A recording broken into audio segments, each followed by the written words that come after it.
Sarjeet Singh is the co-founder of the Center for Communication Governance and joins us now from the capital, New Delhi.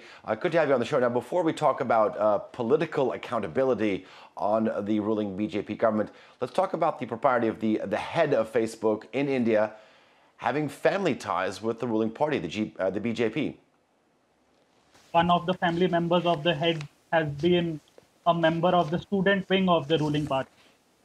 While I would personally say that on the outside it doesn't look great, I think what we need to focus here is on more than just that, because the head has been in the job for the last 15 years, so she has worked across governments and stuff. And at least from what I understand, they have always been quite clear of what her family political ties has been. I think what we need to focus on here is, as you said, the accountability and what measures going forward do we need to take that, right? This is not a question of single social media company or it's only in India. We have seen similar reports of Facebook favoring certain parties in the United States, in other countries.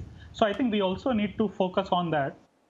And obviously, while I think taking care that there are separation between the social media companies and the different political parties, because they have become the de facto gatekeepers for speech online, and everyone should have an equal right to present whatever their viewpoints are without one party being favored over the other. Okay.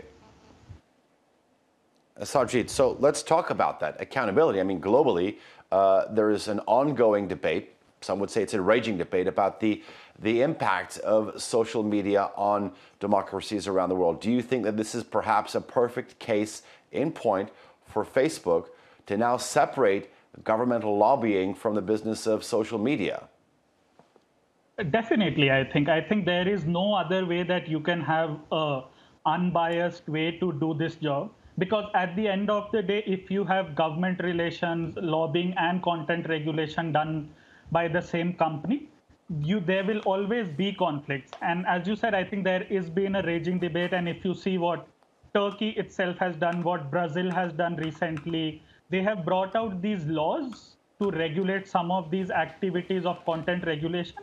While these laws, I think some of their parts are overbroad and stuff, they are useful in terms of bringing transparency and accountability to the working on how the social media companies regulate content.